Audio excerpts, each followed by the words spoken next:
La historia que hoy vais a oír es una historia contada con nombres propios, nombres importantes que figuran en libros y lápidas, y nombres rescatados del anonimato, simples garabatos en un objeto o una pared. Todos ellos pertenecen a gentes de Tiermes, gentes que vivieron aquí o que solo estuvieron de paso camino de la gloria o del olvido. Esta es la historia de muchas historias, la de los poderosos y la de los humildes, la de los triunfadores y la de los vencidos, la de los que llegaron y la de los que partieron. Todos ellos tenían un nombre que hoy quieren susurrar en nuestra memoria. Hace mucho tiempo, aún faltaban más de 200 años para el triunfo de Augusto y la proclamación del imperio, estas tierras estaban ocupadas por hombres y mujeres valientes que compartían un idioma y unas costumbres y que reconocían un origen común. Los conocíamos con el nombre de arébacos. Vivían en ciudades como esta y caminaban lentamente hacia la formación de un estado. Sin embargo, la historia los condujo a enfrentarse con la mejor máquina de guerra del mundo antiguo, nuestras legiones romanas. Roma se encontraba en plena expansión. Nuestras fronteras se ampliaban cada día y con ellas el riesgo de entrar en conflicto con los pueblos indígenas. Los generales romanos deseábamos hacer carrera política y para ello nos veíamos empujados a conseguir buenos botines de guerra. Pronto ocupamos el Valle del Ebro a las órdenes de Tiberio Sempronio Graco. Tiermes no escapó al empuje de las legiones. Nuestro gran gobernador presentó batalla contra los indígenas arébacos, contra los velos y contra los titos, todos ellos indómitos del Tíberos. A donde no llegó con la fuerza, llegó con la diplomacia. Firmamos pactos y alianzas con muchas comunidades. Distribuíamos algunas tierras entre la población a cambio del reconocimiento y sometimiento al poder de Roma. Permitíamos que los indígenas se alistaran en las tropas auxiliares de las legiones a cambio de que sus ciudades estuvieran desprovistas de murallas. Estos pactos fueron invocados años después por los propios indígenas cuando nuestros generales los incumplieron y lo hicieron muchas veces con diferentes excusas. Muchos pueblos del Tíberos lucharon más que por su independencia, por hacer respetar estos acuerdos ante los abusos de los sucesivos gobernadores romanos. Cuando Termes, como otras ciudades arebacas, se rebeló contra Roma, el general Tito Didio se puso al mando de las operaciones para rendirla. Faltaban casi 100 años para la paz de Augusto. Siguiendo la táctica romana, Tito Didio obligó a la población a abandonar la parte alta de la ciudad y a asentarse en el llano, así como a destruir las murallas. Pero, ¿quién era en realidad este general victorioso? Os sorprenderá saber que Tito Didio ni siquiera era romano. Su pueblo había sido dominado por Roma hacía ya años y sus gentes se habían ido integrando en la nueva cultura y en el mundo latino. Igual que yo, que os cuento esta historia como un romano más, a pesar de haber nacido de padres del Tíberos, no muy lejos de aquí.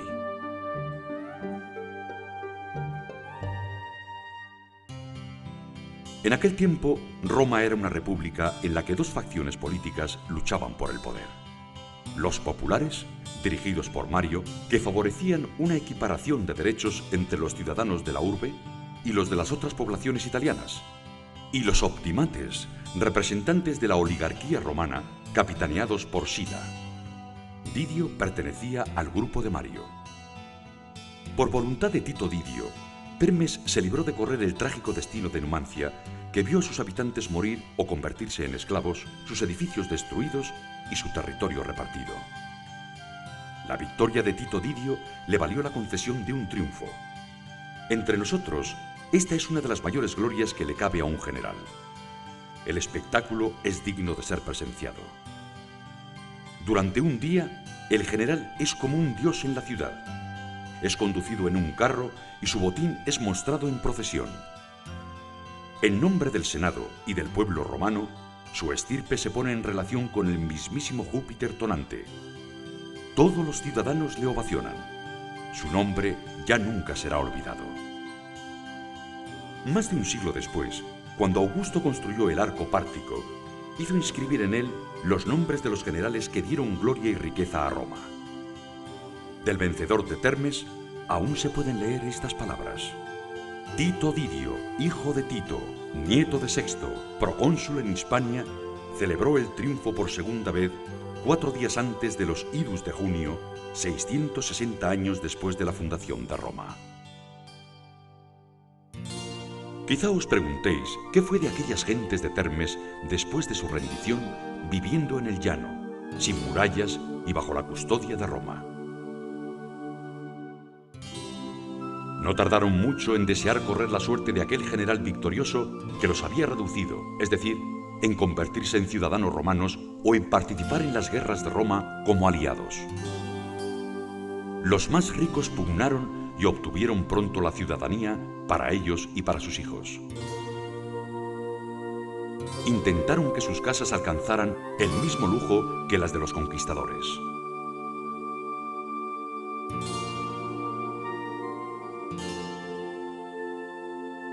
Se rodearon de objetos representativos de su nuevo estilo de vida.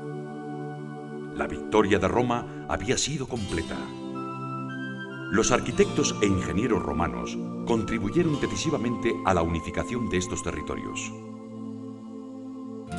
construyendo acueductos,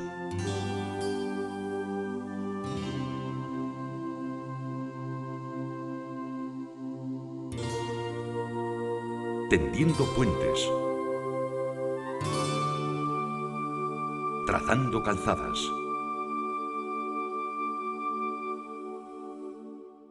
Los nuevos caminos, más seguros, más transitables, garantizaron la circulación de personas y bienes, pusieron en contacto gentes y costumbres, comerciantes, artistas. Como ya os he dicho, en aquel tiempo todos aspirábamos a obtener cuanto antes el título de ciudadano romano por las ventajas que ello reportaba en muchos aspectos de nuestra vida. Con frecuencia, adoptábamos el nombre del personaje político que lo había propiciado. Así os podéis explicar que mi nombre, Pompeyo, sea tan común entre mis compañeros. Resulta que este general romano, opositor de César, había sido el vencedor en la última rebelión celtibérica. Es curioso con qué facilidad nos adaptamos a las costumbres de los conquistadores. Hasta en algo tan privado como los nombres, quisimos identificarnos con ellos. El mío os puede servir de ejemplo. Como cualquier romano, mi antropónimo comenzaba con el praenomen, el nombre propio, en mi caso Lucio. A continuación venía el nomen, la designación de la familia, la gens. El mío es Pompeyo, y ya os he explicado a qué se debe. Le seguía el cognomen, un nombre adicional que servía para separarnos dentro de una familia. A menudo designaba un rasgo físico o moral. A mí me conocían como Plácido. Y por último, el signum, un mote que usábamos para distinguir a las personas que tenían el mismo nombre, cosa que sucedía muy a menudo. Lucio Pompeyo Plácido Agilio, el mismo que os cuenta esta historia.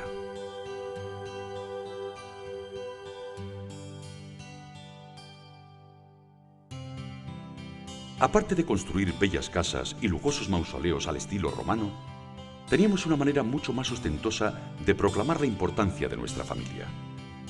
Entre todos los personajes principales de la ciudad, se establecía una especie de competencia para ver quién colaboraba más en la construcción o mantenimiento de los edificios y servicios públicos. El foro era el lugar más representativo de toda la ciudad, su alma pública, allí donde intentábamos levantar los edificios más solemnes y donde manifestábamos con plenitud nuestra voluntad de ser romanos. Siguiendo el precepto romano de que las leyes tenían que ponerse en conocimiento de todas las personas para que pudieran ser cumplidas, en las paredes del foro, sobre bronce inmortal, quisimos dejar constancia de ellas. Todos aquellos que debían o querían proclamar su fidelidad al emperador, vestido de general, lo hacían en este foro, donde además se podía disfrutar de las estatuas erigidas a personajes públicos dignos de una honra especial. Nuestra lengua se había hecho romana. Nuestra ciudad y nuestras costumbres en poco diferían de la de otras ciudades romanas que habían alcanzado el grado de municipium. El poder de Roma, su fuerza y su cultura nos habían unificado. Los Licinio, los Pompeyo, los Docilico, nombres, familias concretas, gentes de Tiermes que poníamos en contacto a esta pequeña ciudad hispana con la gran urbe, el centro del imperio, el centro del mundo. Las legiones romanas habían conquistado esta tierra, pero nosotros introdujimos en ella un nuevo modo de ser, un nuevo modo de pensar, un nuevo modo de vivir.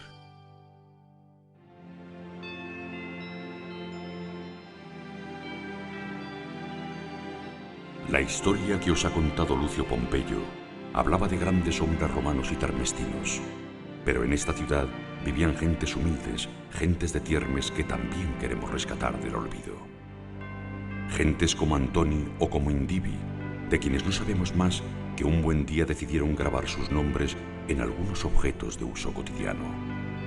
¿Eran esclavos u hombres libres? Gentes como Saturnino, un alfarero especializado en la fabricación de tejas. ¿Era feliz en su pequeño taller de Termes? También existían alfareros dedicados a elaborar vajillas de mesa. Quizá algunos de estos procedieran de Logroño, en Tricio, donde había una gran industria. ¿Qué pensarían de las finísimas piezas que llegaban aquí desde lugares tan alejados como Italia o el sur de Francia? Las últimas noticias romanas de gentes de Tiermes nos han llegado a través de los anales de Tácito. El gran historiador nos cuenta la historia de 2 muertes acaecidas en el año 25 de nuestra era. Sucedió un caso atroz en Hispania Citerior por obra de un aldeano termestino, asaltando por sorpresa al pretor de la provincia Lucio Calpurnio Pisón, que por ocasión de la paz iba por allí sin cuidado. Lo mató de una sola herida. El termestino fue capturado. Cuando lo llevaban a tortura, se sacudió con fuerza de los guardias, se escapó y se quitó la vida golpeándose la cabeza en una piedra. Con el paso del tiempo, el brillo de Roma fue perdiendo intensidad en las provincias. Los miliarios de piedra, hitos que marcaban las vías oficiales, son testigos de esa decadencia, presencias silentes que, como este, hallado cerca del camino de Montejo a Tiermes, evocan épocas casi olvidadas, polvorientos caminos que conducían al final de un imperio. En el siglo V, un pueblo del norte, los visigodos, llegó a esta tierra y se hizo con el control militar y político de nuestra ciudad. Para entonces, Roma era una potencia que agonizaba, herida de muerte y obligada a pactar con los bárbaros. El nuevo rey se encontró con unos ciudadanos romanos que acabarían por absorber e integrar a sus nuevos amos.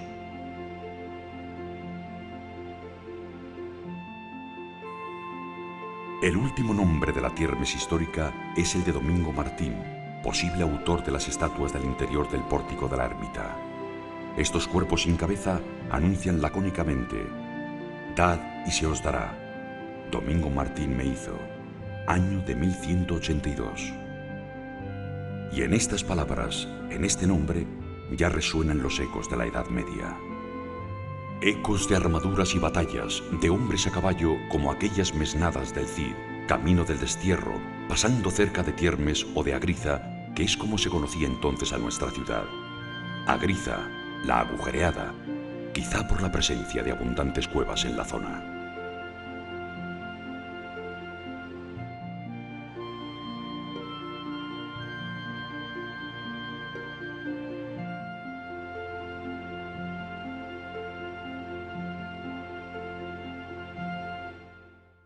Cuando en otras poblaciones estaba a punto de escribirse el primer capítulo de la historia, Tiermes cerraba el libro de los hechos comprobados y abría el de los mitos y las leyendas.